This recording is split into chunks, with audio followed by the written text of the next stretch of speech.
Again, hello, welcome to this month's edition of Biz-Tech Blueprint. I'm Catherine Brown. I'm the Public Relations Director at INE, and I'll be leading today's webinar. I'm joined by Kevin Lanning, who is the Chief Information Security Officer at UNC Systems.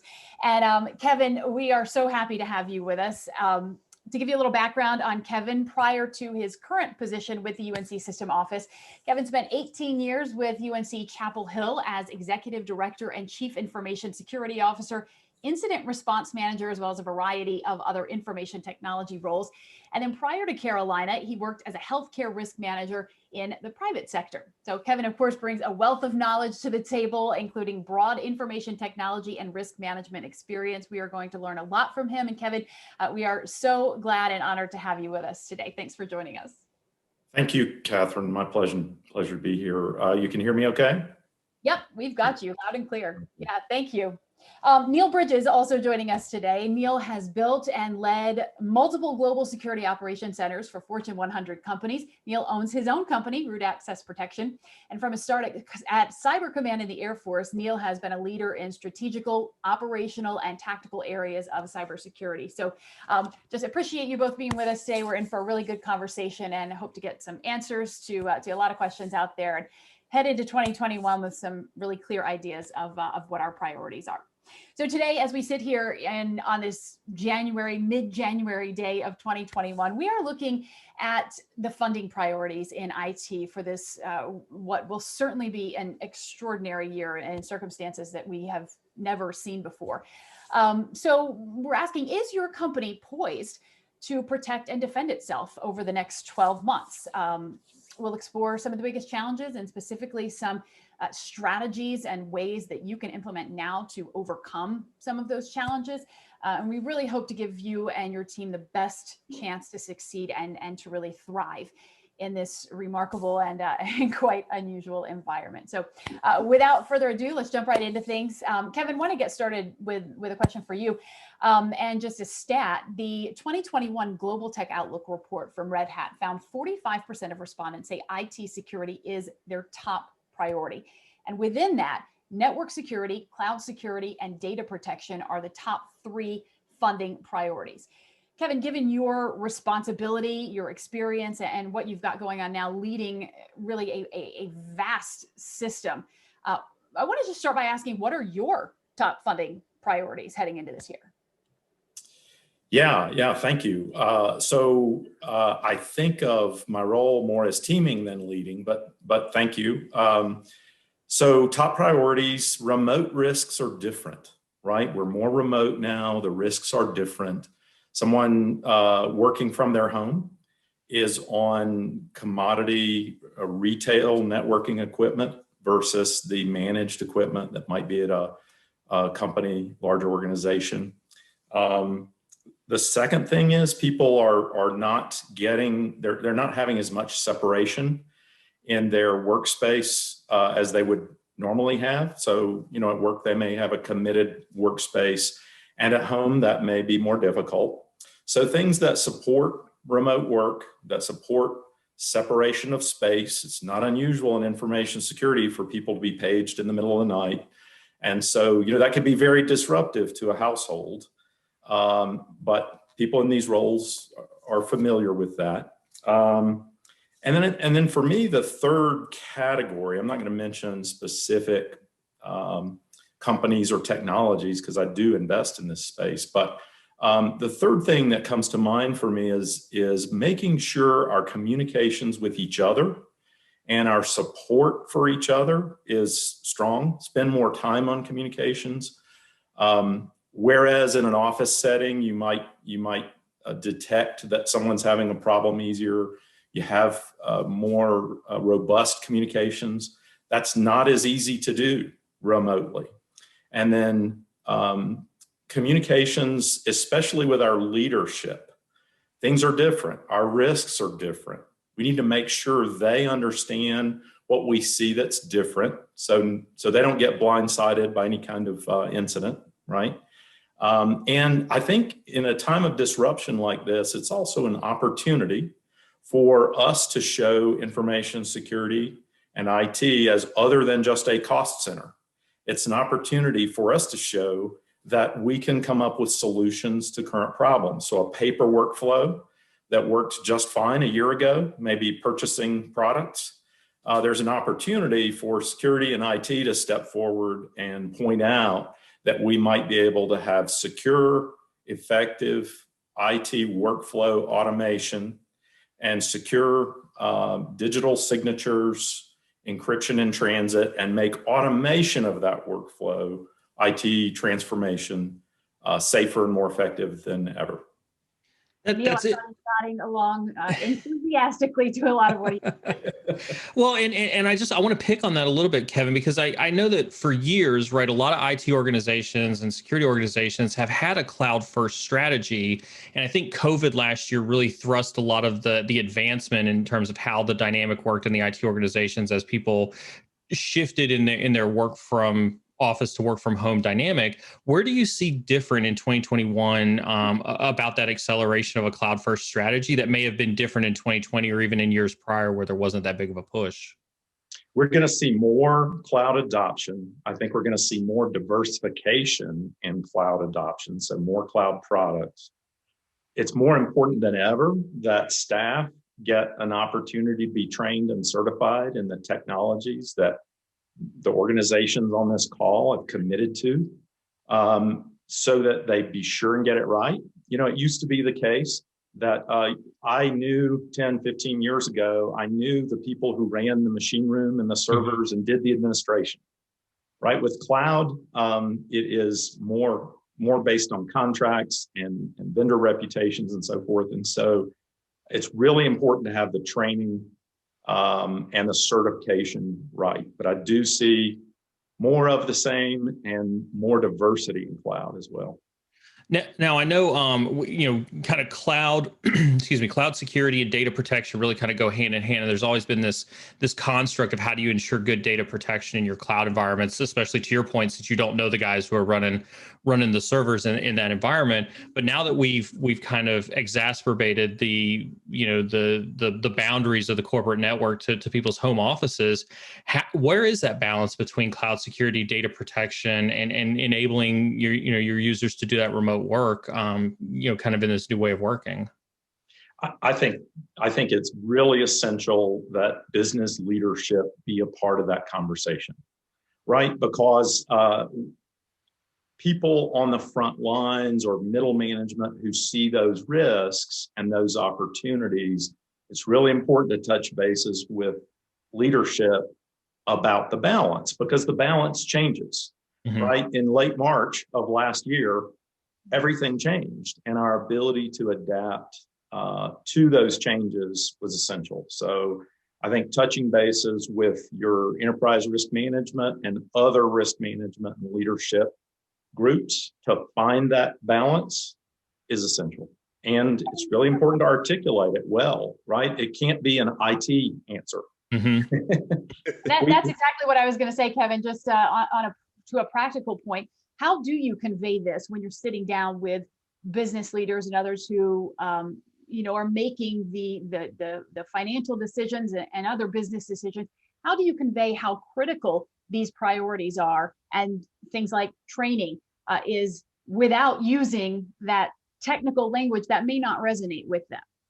Yeah, excellent point. There are a lot of different ways and different people have different styles. People who are familiar with me know that I use a lot of analogies, right? We all, every one of us on this call and beyond, we deal with risk every day, right? We decide to repair an appliance or to put new tires on a car or wait or whatever. And so we're all dealing with risk every day. And so using those analogies in the IT environment, if winter's coming on, then making sure that the heating system is working well, it's essential and timely. Is when you talk about communicating upwards and communicating to leadership, one of the things that I have found is that there's a stark difference with stuff coming out of the IT and the security organization as they convey, especially on the security side, as they convey to the board. We have a hard time conveying the risk and the things that we think are cool in our cybersecurity organizations to the board in a way that helps them make funding decisions to back the appropriate cybersecurity initiatives. What's kind of been your experience with that, and what's some of your take on trying to speak the board language, which is the value to the shareholders and the costs and risks to the organization? I think understanding your business really well and understanding what the board, what its responsibilities and interests are, and then tuning into that, right? So what is the strategic plan? What, if you have access to documents, what is the 5-year plan? What is your gross margin, net margin, and how do you drive those business metrics? And if it's a nonprofit, what is your board thinking of in terms of the effectiveness of your organization? And then speaking in those terms, they get it. And then one thing that I think really helps is going the extra mile to make sure they don't feel like they can't just speak from their expertise. Right? We in security and in IT over the years, we've had to become so technical. Mm-hmm. It's not just that we speak a different language. We speak many different languages, right? Database, cloud, yes, operating system, it just goes on. Yes. And so I think building the comfort level, mm-hmm, that they're not going to be judged, or they can speak in the terms they understand, and we're gonna meet them there because they are the experts and they are in charge of the organization. So tune into where they are and then support them, the mission, the strategy. It's funny you bring that up because it still amazes me the number of IT and cybersecurity leaders, especially in public companies, that don't take the time to read like a 10K or something like that, which is messages that come directly from the CEO and the board as to where those initiatives are. Yeah. Excellent point. And, public companies are going to have quarterly investor conferences. It's not IT, it's not security. Mm-hmm. But listening to that really helps tune in to that CEO's projection to the world. What is our company? What is our organization? And what do we deliver? And then you can take that and you can convey your IT and your cybersecurity strategies to appropriately align with those organizational goals and those strategic goals at the board level. Exactly. And so, for example, for a higher ed organization, it was essential last spring to continue education, even though many of the employees and students were less location based than in the past. Mm-hmm. Single location based. Kevin, taking just a little bit of a sidestep here, I'm just curious because it's fascinating to me. What was it like to be you this spring when everything suddenly shifted and you had to just kind of scramble? Give us a picture of what that was like for you. Yeah, thanks. That's a great question. And I hadn't thought about it objectively very much, but I think it's like having all your tools not available to you all of a sudden. Maybe it's like being on vacation or being away from home, maybe at an in-law's house at the holidays. At home where all your tools and, your dishwasher, whatever it is, your refrigerator is. But when you get out of that work environment, for me, a good example is, no surprise, I have lots of monitors at mm-hmm. work, mm-hmm. right? And so that I can multitask efficiently. And at home, I was on a laptop with a 10-inch screen. And so having 3 spreadsheets open was really challenging until I got it sorted out. I love that analogy, and I want to kind of pull on that thread just a little bit, right? Because I think that same thing could be said at a much broader scale for a lot of IT and cybersecurity organizations when that happened.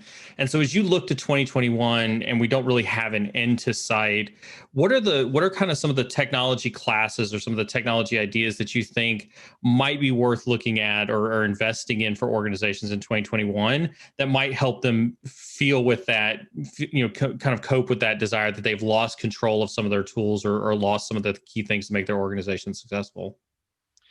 Yeah, so anything that helps with analytics and pulling together different data sources and putting them in a single pane of glass or minimal correlation of information. I mean, I remember years ago, I could walk into a room and there would be people talking with each other across tables and over cubicle walls and so forth. And we just don't have that opportunity. It's harder now. Even if we have chat and those things, Zoom, you don't have all the cues that you have in person, right? So communications become harder. So any tool that allows you to integrate information so that when the security analyst, security employee gets something, let's call it an alert, they see multiple angles on that. Whereas they might have gotten up from their desk a couple of years ago and walked to a colleague and said, hey, I'm seeing this. What are you seeing? Now they need to see that in a single tool, single pane of glass to the extent possible.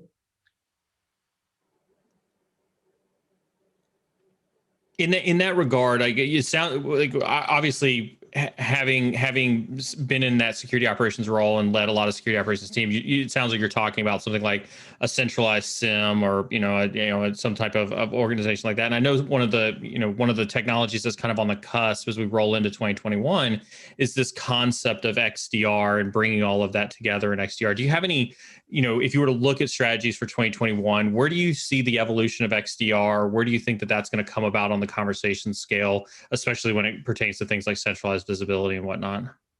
That's a really great example of a technology that I think gets at what I was alluding to. And, I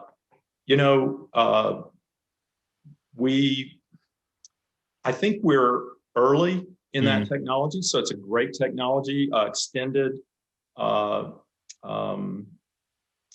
instead of just endpoint detection and remediation, we're extending that, right? And integrating tools, integrating analysis with XDR, extended tool. I think we're early in the process. And so as with a lot of the technologies we've seen come over the years, there's a danger that we could get into a technology with a vendor that isn't well established, maybe, that doesn't yet have a price to earnings ratio. They don't earn money yet, right? And so they could be bought by another company, et cetera. They may also not have top shelf tools in every one of the areas that's being ingested by the tool. Yeah. Right. So I think there's some great products out there, the established players who are going to survive consolidation. It is probably a better bet. And until we find those mature tools, then we're going to have one tool from one vendor and one tool from another vendor and have products that ingest that data. I don't know that market space as well as I will. And so I guess I might ask you, Neil, are there beginning to be products in that space that are either ingesting from other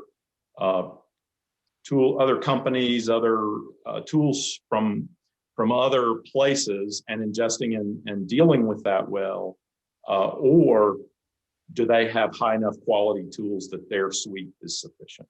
No, I appreciate that, and I love it. I love it when our guests flip the questions back over on me. That I like that interactivity. I'm in alignment with you. I think XDR is too new of a space, and Gartner was quick to rush to establish it as a topic on its annual report. And I don't think we have enough players who have really defined what XDR looks like. And when you think about the definition of XDR, when it talks about bringing centralized visibility, you hit the nail on the head, sir. When you talk about, that's what we've done in the past, where we've got a SOC and a NOC and, organizations that are looking at things like technologies like SolarWinds or Splunk or Elastic or something like that to do that centralized visibility. And I'm with you. I think the cautious, skeptical eye approach as you look to make investments in 2021, because I know virtual RSA is right around the corner, and I anticipate with, as with any other RSA, XDR is going to be the top of mind on everybody's conversation list. And so I think you didn't hit the nail on the head. A skeptical look at technologies like that in 2021 is probably pretty appropriate. Something that's been most helpful to me in the past in this space, where are we going to make our investment, has been getting into a training event at a remote conference, RSA or whatever, and asking someone in a hallway. Yes. And they're not worried about being overheard. They're not That's worried right. about it being an email. They're not worried about any of that. They're just going to tell you. And then that's when you get to hear, well, we had these challenges.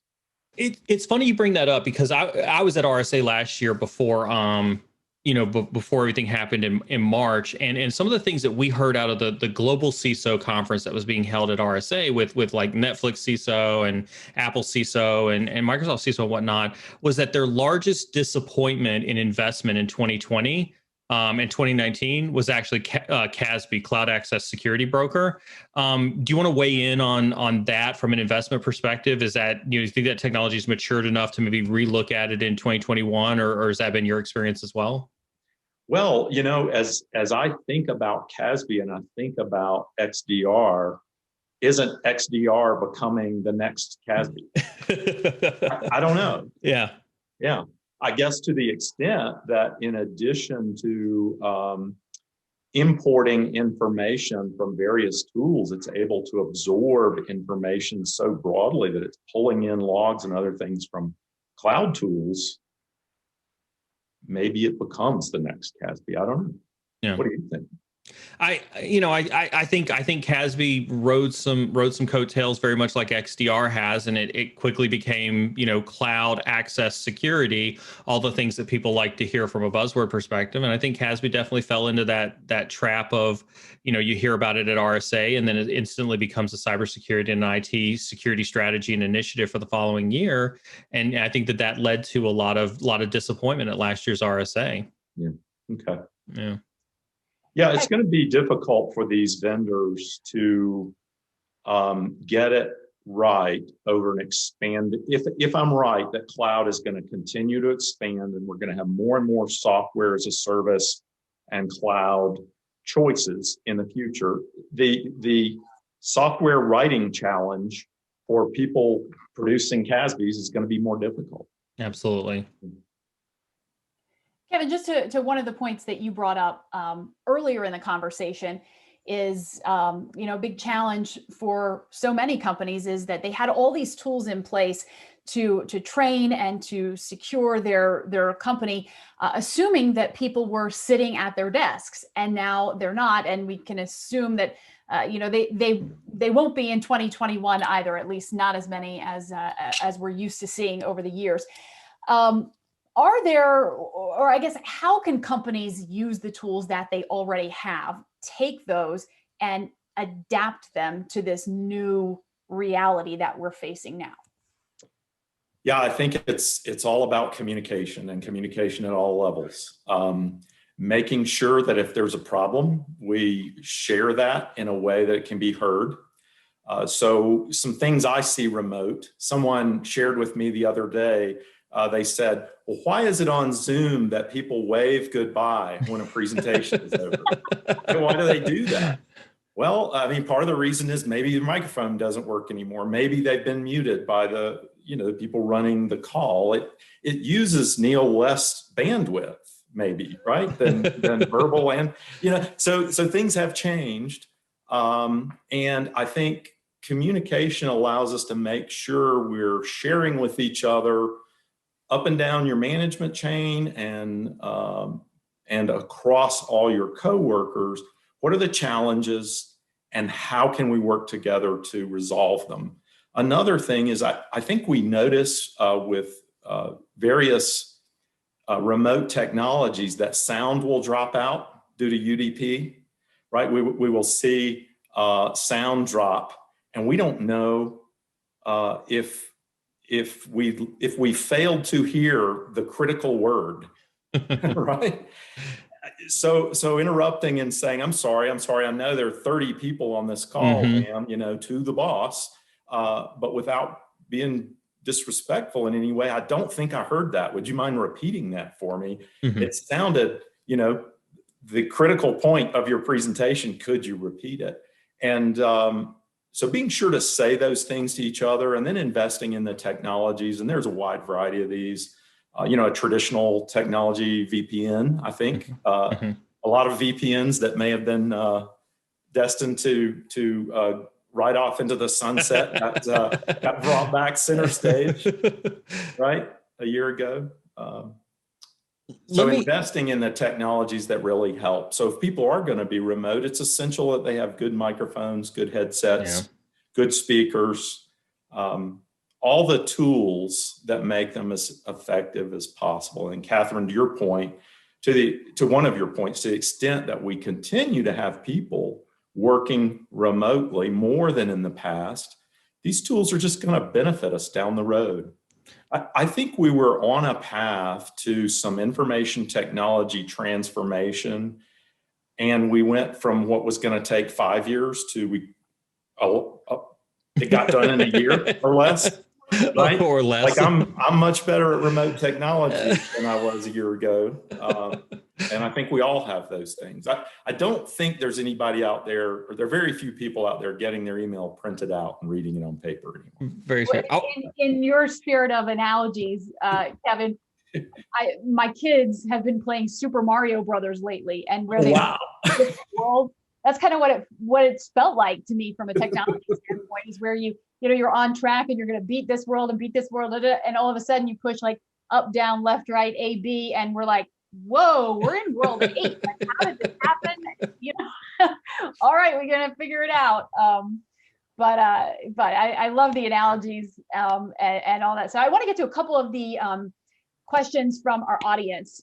Great. And we're running just a little bit behind, but I think this is really important, and hopefully the audience is getting a lot out of this. So this is a question that was submitted from a webinar viewer. After the recent state-of-the-art espionage attack, shall firms prioritize investing in cyber technology or in building human capabilities? And I'll let you both handle this. Go ahead, Neil. Oh, good. I was going to say, you want to tag team this one? Sure. I think it's, you have to look at the cyber espionage thing, and it makes for awesome news. And when we talk about investments, we talk about communications to management. This is one of those cases where the what's in it for me, or the message upward, it makes for really good headlines. It makes for really good news, but it's not really applicable to a lot of cybersecurity organizations, or even a lot of IT or even board organizations that are out there, because it doesn't necessarily, in my opinion, and Kevin, I'd love to have this argument if you disagree with me on this, is I don't think it changes a lot of people's cybersecurity strategy what happened with SolarWinds. It's still a third-party risk. You still have third-party risk, and that's been something that's been part of most people's IT and cyber strategies for a really long time, especially if you're in the manufacturing space. I think what it highlights for us is maybe a new dynamic in which private organizations have to view their role in a global cyber conflict. And I hate to put my military hat on, but, I think that's the highlight that they put for us on an attack like SolarWinds. But for most boards and for most, business, WIFMs, what's in it for me? I just don't think that this drastically changes a lot of strategies for a lot of organizations. Kevin? Yeah, I agree. I think some of the areas that we've been able to demonstrate the hard work we do and the value to the organization. I think about vendor management. I think about interactions between organizations. To the extent an organization knew, okay, we use this product, but we don't use a vulnerable version, or we use a product by this company, but working with our collaborators, Neil, thank you for accepting my invitation on LinkedIn. Yesterday, So by working with people like are on this call, we're able to determine quickly that a product I might have with a company that's in the news due to an issue, an incident, is not vulnerable, or we don't have a reason to think it's vulnerable. So it's an opportunity to show that we know what we run. We know whether we have a problem in a particular instance or not. And then we have the opportunities to give our communications folks time to put together communications that can reassure our partners, pull together other partners to work, if we do have a problem, to work to get that problem resolved. So I think it's shown us how we can show our value and how we can show that we are using the resources we're given to have our organizations poised for the inevitable next thing. Absolutely. All right, real quick, last question. And I think both of you could probably answer this pretty quickly. Most dangerous cloud threats in 2021. Kevin, start with you. Most dangerous cloud threats. Okay, so I'm going to pick, if someone is not trained well in a cloud technology, let's say they're going to a cloud technology to establish an operating system for a new application. They don't know that technology well. They haven't been trained. They haven't been certified. They may miss a step and have ended up putting their organization in danger. And so I know this sounds really old school, but I'm going to make the case for checklists. Yes. Right? For having a checklist. If you walk onto a sophisticated airplane today, the pilot, you know, he or she is going to have a checklist. It's not that they're not an expert. It's that they could be distracted and miss a step. And so with cloud, I think that's an area we can at least avoid a possible issue this year.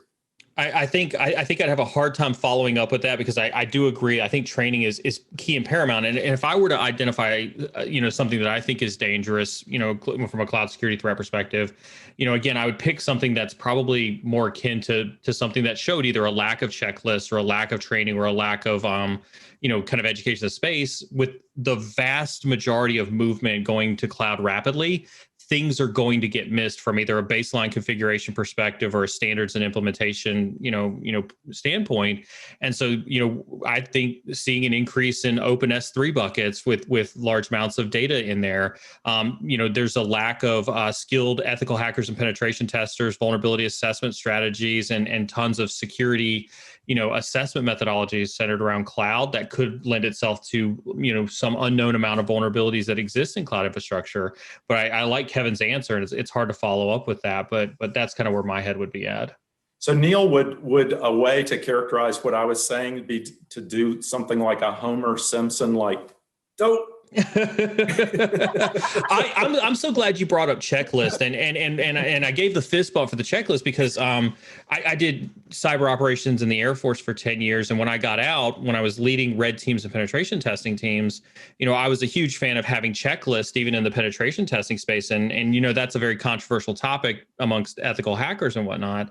And the case that I made was, to your point, pilots do it, doctors do it, surgeons do it, and it has nothing to do with the fact that you're not an expert or you can't develop on the fly and you can't think on the spot. It keeps you from making simple mistakes. And so I'm so glad you brought that up, and I think that's an awesome strategy. Well, piggybacking off of that, and forgive me, but I'm reading some of these comments from our Facebook group. So one question, and I think this piggybacks off that: how can we make the most efficient security for network cloud, and how can we arrange precautions for data protection? Neil, you want to take that one? Gosh, I mean, I think I hate to keep, dragging Kevin's point out longer, but I think, making sure that we do have an adequately trained, force, especially when it comes to cloud, especially with as fast as cloud moves. I think we have to do investments. We talk about investing in 2021, and we talk about a continued acceleration of the cloud strategies. I think, I've always been an advocate for more companies investing in training and education and making sure that their companies are doing, right by their people. I think that the most efficient way to do that is to invest in training. When it comes to data protection, I think if you haven't established a data protection strategy prior to 2021, I think you're going to find yourself the same way that we were a year ago, where you're accelerating, trying to find out where all your critical data is and how are you supposed to protect all your critical data, which may prove to be challenging when your external perimeter is as large as it is right now. When I think of data protection, I think of a medieval castle. How's that for an analogy? So, the outside the castle, there may be a rock wall a quarter mile out. Then there's the drawbridge, then the wall. And as you get closer and closer to the most protected things, the royal family, you have gone through more and more countermeasures, more and more protections, mitigators of risk. So like that, with our data, it's just defense in depth. We just build layers of protection that are as efficient and effective as possible.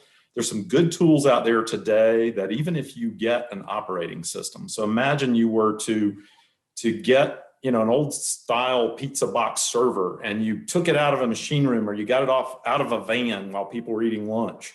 You may not have much, right? Because you may have layers of encryption with good key handling that it's going to take them forever to get to the goodies, to get to the best stuff, just like it would take a tremendous increase of energy to get to the center